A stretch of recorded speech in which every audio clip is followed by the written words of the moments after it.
The Eastern Stronghold. How underground pipelines became Russia's secret trenches.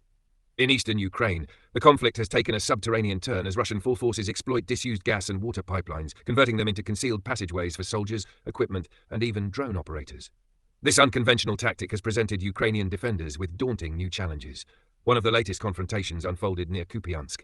According to Ukrainian military intelligence, Russian troops infiltrated a massive gas conduit from a wooded area close to Lyman Pershyi, moving for days on wheeled devices before re-emerging near Radkivka, north of the city. Once a vital artery of Ukraine's gas transmission network, capable of carrying up to 140 billion cubic meters annually, the pipeline has now been repurposed by Russia as a hidden route beneath the Oskil River, bypassing Ukrainian aerial reconnaissance. Pipelines of this type typically measure over a meter in diameter, engineered to endure methane pressure for decades. With reinforced welds, anti-corrosion coatings, and thick steel walls, they are structurally robust and extend across kilometers, making them viable substitutes for military tunnels. In March 2025, Russian commandos at Sudzha traversed a 1.4-meter-wide pipeline nearly 15 kilometers long to launch a rear assault on Ukrainian units.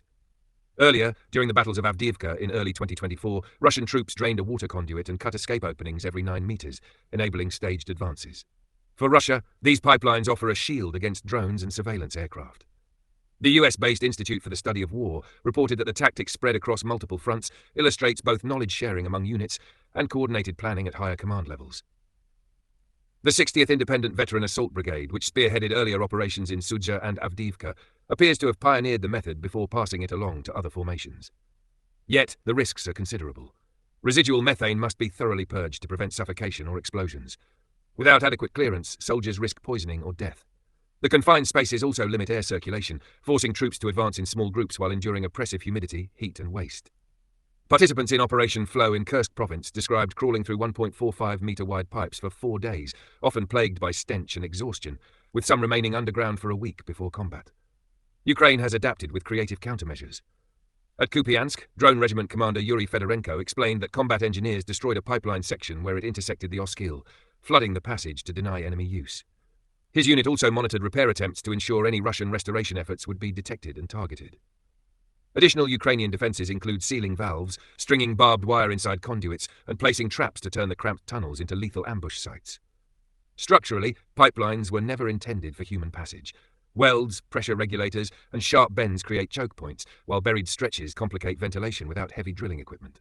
Ukrainian defenders exploit these weaknesses. Selective demolition at river crossings or valve junctions can flood long segments, while even minor deformations to a pipe's cross-section can halt movement entirely.